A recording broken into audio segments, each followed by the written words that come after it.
एक दंत दयावंत चार भुजाधारी।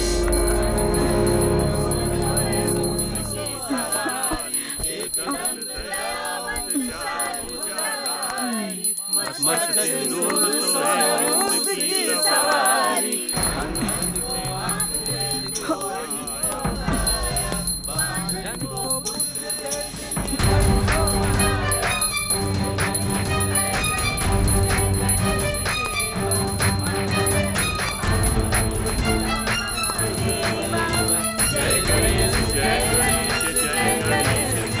What nonsense?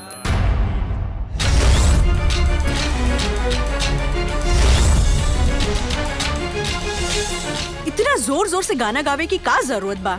गाना धीरे नहीं गा सकत लोग।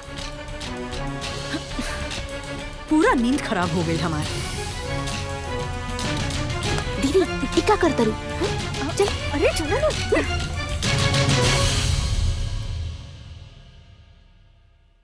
विजय का होई सब? तू अपने मेहरारू के घर का चाल चलन मान मर्यादा पहनावा कुछो न बतौला। आज तई गलती हो गल, आगे से न होए की चाहिए।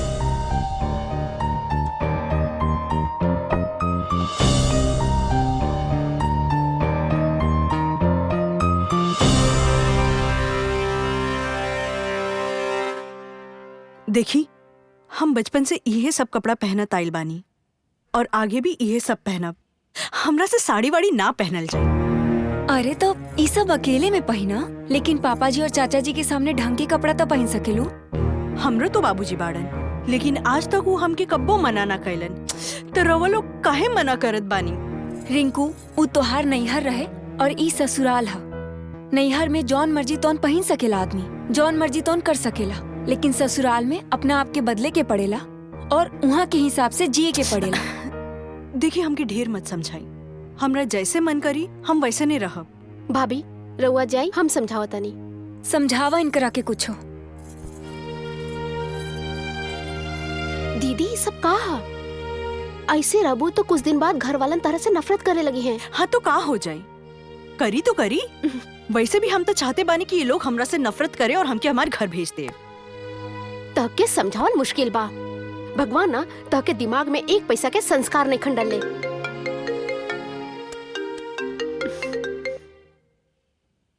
हाँ माई प्रणाम। खुश रहा। का हो, का समाचार बा? सब ठीक बा माई। रिंकू कैसन बाड़ी? दीदी भी ठीक बाड़ी। तनी बात करावता। ला हाँ माई प्रणाम। खुश रहा हमार बेटी। कैसन बाड़ू? माई और बहुत याद आवता। अब त एके दिन भइल तोहरा के गईले, 2-4 महीना रहबू तो सब ठीक हो जाई और हमनी के याद भी कम आई। अच्छा सुना, डिम्पल के फोन आइल रहे कॉलेज से। परसों से ओकर प्रैक्टिकल के परीक्षा शुरू होखे वाला बा, तो काल कैसे हूँ ओकरा के भेज दिया। अरे हम डिम्पल के बिना कैसे रहब? बेटा, 1 हफ्ता के तो बाद बा, बाद में फिर चल जाई। सुना तारू? अच्छा सुना, तोहर बाबूजी बुलावता रे, हम जाता नहीं। का भेल दीदी, इतना उदास काहे हो गईलू? परसों से तोहर प्रैक्टिकल के एग्जाम शुरू हो जाए, तोहरा घरे जाए के पड़ी। तो एमे इतना उदास होके वाली का बात बा? आखिर वो तो जरूरी बा ना, हमर प्यारी बहन। तू चिंता मत कर, तू जब बुलाइबू हम दौड़ के तारा लगे चलाई। हमरा के तो बुझा गइल कि एकरे अंदर संस्कार नाम के कोनो चीजें नहीं तुम खे। बेकार लड़की बिया। हमरा के तो लागता कि पूरा घर के सत्यानाश करिए के छोड़ी। कपड़ा तो ऐसे पहनाती है जैसे अमेरिका से आइल भी आई। ए भाभी, जितना जल्दी होखे ना हमनी के आपन हिस्सा लेके अलग हो जाए के, ना तो एकरा साथे साथे हमनी सब बदनाम हो जाइब। अरे हमरा तो ई डर लगत अटे कि अगर एकर पहनावा के बारे में गांव जवार के कहीं पता चल गइल तब बड़का भैया के ना इज्जत बनल बनावल ना सब माटी में मिल जाई। जब लियाइल बाड़े तब बुझी है। हाँ। हमार छोटकी बहन की बेटी खराब रहे। अरे कहानी कितना बार कि विजय के शादी ओकरा से करा दी, लेकिन ये बुढ़वा हमारे को न सुनलस। अब लियाइल बाड़े भुगतस। वाह कितना सुंदर बाईजा के नजारा। यही बात पे एगो सेल्फी हो जाए।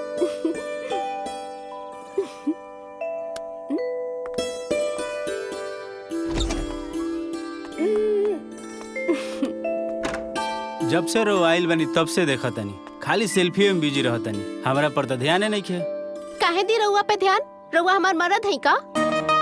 अरे ना ही तो बना ली, हमरे वगैरह अच्छा ना लगे का।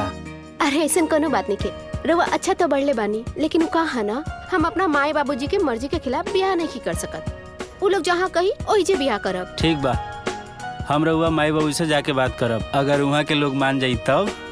तहरा अंदर इतना हिम्मत नहीं खे कि हमरा बाबूजी से जाके बात करा उह ब्याह के बारे में। ठीक बा, हमहू देखा तनी हमारे अंदर हिम्मत कितना बा। कोशिश कर ली। ठीक बा।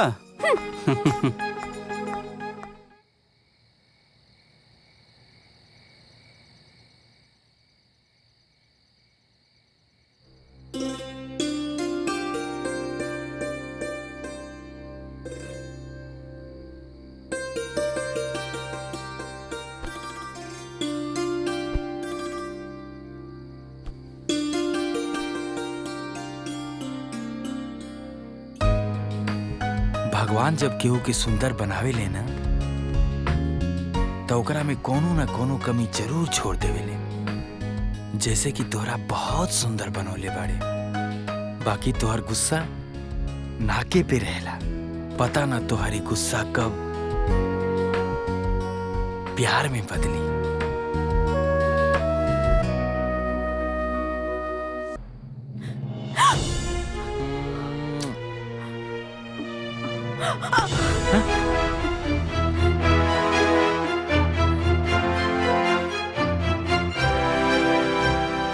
देखी ऐसा जबरदस्ती कल ठीक नहीं है। अरे रहो वादा कल रहनी ना कि बिना हमारी इजाजत के हमके छुअब ना, फिर कहाँ गई वो वादा? देखा, हम तोहके जानबूझ के ना पकड़ ले रहे। उ कहा ना तू बहुत सुंदर लागत रहो, ऐसे हमके बर्दाश्त ना भाई। और हम सपना में तोहके पकड़ ले रहे, और ये सपना हकीकत में बदल जाए हमरा पता ना रहे। ऐसा सपना ना ही देखी तो ठीक रही हमनी खातिर। अच्छा सुनी, कल डिम्पल के घरे जाए के बा, केहू से भेजवा दी। अरे अभी तक डिम्पल के अला 2 दिन भयबे कइल बा। परसों से ओकर एग्जाम बा। ठीक बा, हम संदीप के कह के भेजवा देता नहीं। ठीक बा। सोच जा।